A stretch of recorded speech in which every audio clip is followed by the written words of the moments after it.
In this video, it is the Futaba GYD560. I'm going to be installing it in my RC drift car, doing a full install setup tutorial. I'm going to be using the Futaba 6PV to set it up with, all to show you how it works and then test it and see just how good is this gyro and is it worth the price of admission. If you are new to the channel, welcome. My name is Troy. This is Roadside RC. You'll tend to find me bashing or crawling or drifting or racing, plus doing product review videos and how-tos. One of my big questions here is, with this 560, has Futaba regained some of that magic?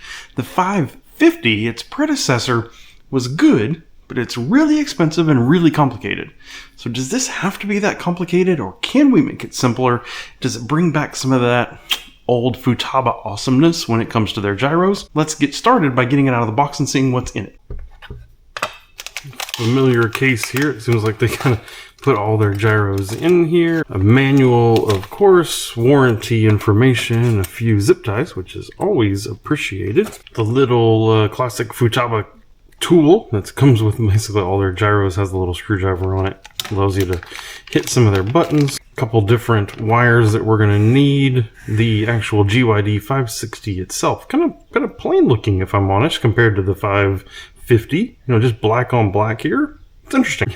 And not one but two sticky pads. Hooking up the gyro to the car, because I'm using an S.Bus related receiver, I can plug the S.Bus channel straight into the RX channel, which is the far right of the gyro. And then I get to also just plug the servo into the first servo channel.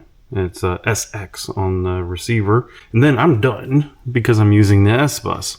It looks like so far the setup to this is very similar to the GYD560, and I have a whole separate video on wiring up a GYD550 and setting it up kind of in the dumb or normal method without S.Bus. And so if you need that, if you're curious about that, let me know down in the comments and I'll send you a link to that video. But at this point, these are all the wires that we need, and I'm just going to use the supplied double-sided tape and mount this straight down here to the center of the chassis. Contrary to some of what you will hear on the internet, forward, back, height, up and down, it does not matter to how your gyro operates. There's smart people online who have done very nice tests to figure out that that is true. What does matter is you don't want to mount it to something like the servo because it has vibrations. You don't want to mount it near the motor or the gearbox for the same thing. You don't want the vibrations. Down here on the bottom of the chassis, with the provided kind of squishy foam double-sided tape that they've provided, will do just great. With the controller on, I'm going to go ahead and turn the car on. We're going to make sure that everything initializes. Now, the gyro here had flashed and then turned green, so that means it's seeing a signal and it initialized. I heard the servo jitter just a little bit as well. Now you'll notice my front steering probably shouldn't look like that, huh? What do you think? The steering horn and linkage is not currently hooked to the servo. I wanted to make sure all this worked first, so what I'm doing now is I can actually hear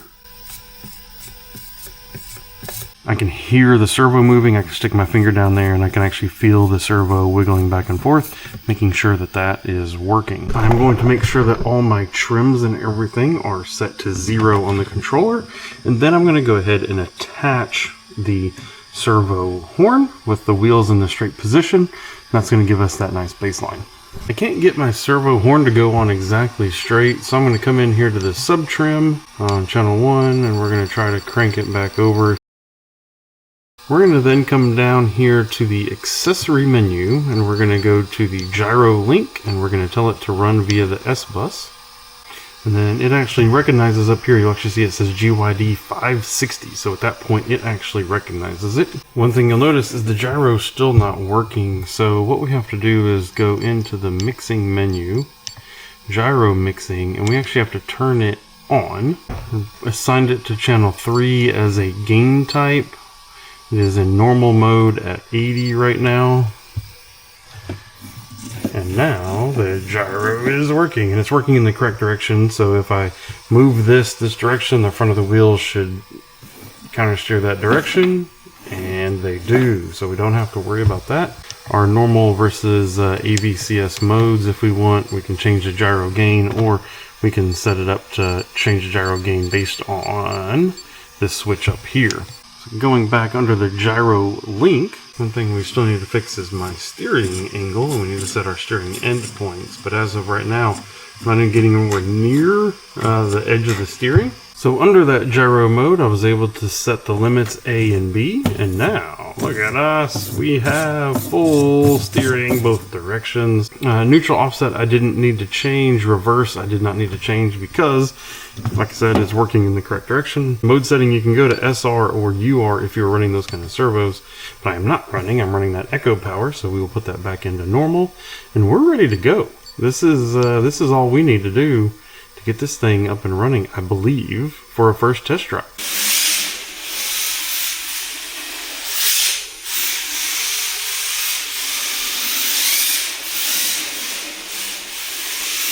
So as I drive around here, you know, this gyro is feeling really good. I am in normal mode, not the AVCS mode.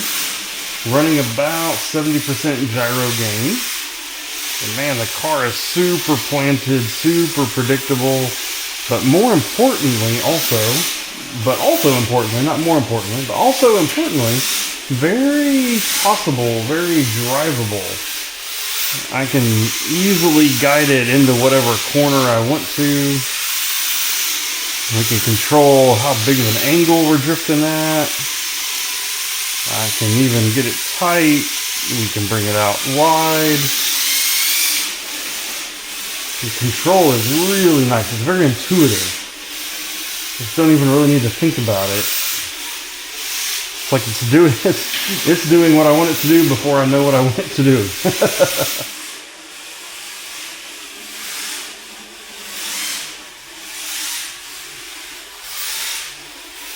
So what's most interesting to me here, I think, after many laps, many adjusting the different settings here on the radio, is for me, since I don't have a fancy Futaba servo that takes advantage of the UR mode, and I don't have an even fancier controller than the 6PV, which is plenty fancy for me, but because I don't have like the new 10PX, I think the GYD560 is just a 550. Like at the end of the day, I think it's just the same thing as the 550 for me. I've even come down to a lot of the same parameters in here. So my response mode, I don't know if you can see this here. So my response mode in the basic setup is 0. The limits on each side, that's just my steering endpoints. And they're different because I had to offset the center for this chassis. Neutral offset, everything else is normal or standard. If I go into the other gyro data over here, in the normal mode, I run 20 damper, 24 damper point, steering control gain 25, tail slide speed 160, and I might take that back down just a little bit. I had it at like 120. I may take it on back down just a little bit more, but those are all basically the same settings that I had for my GYD550. So if you are looking at getting this gyro, then those settings hopefully are a good starting spot for you. So final thoughts on this though is $164.99 price in 2026 with all the other gyros that are out there on the market now is where I'm starting to struggle. Having a good gyro in your RC drift car is #1 priority. Period. End of story. It's more important than what servo you're running. It's staggeringly more important than what ESC and motor you are running. So paying good money to get a really good gyro is worth it. It's worth it. It's worth it. But this is like the most expensive gyro that's out there. I am starting to come of the opinion though that what Futaba has done is fancied themselves out of the market. Here's what I mean by that. They've continued to add more and more technology and more connectivity to the controller. It's really cool. And if you were at the pinnacle, if you're the top 1% drivers in the world or the country or whatever, maybe it's completely justifiable to you to spend the 164 and you're going to spend the hours required to get the absolute peak pinnacle out of this gyro. And let me be clear, you don't need to. I just set this up quite rapidly and the gyro works great. But to get the most out of it, there's a lot more work that can be done in tuning and fine-tuning to your needs. And that's great that Futaba's pushing the envelope. But they're getting fancier. But where they're fancying themselves out of the market is all that costs money. And now this gyro at $165 is just way out there. Way out there compared to its competition. I mean, the Rev D gyro, the Revox, 138 as I look at it right now, and that honestly I think is silly. I think that should not be anywhere near that expensive. They just have some clout right now and some people driving with their gyros, and so I think they're overpriced for what that is, but it's a good gyro and it's almost $30 cheaper than this one and dramatically simpler. And then, as much as I hate to admit it, I've even put the Yokomo DP302 V4 in a car recently and enjoyed the heck out of it. So with better controllers and as the servos have gotten better, they've kind of made this old DP302 V4 like more and more relevant again. And it's $76. Oh my gosh. Like that's half. That's less than half the price of this Futaba.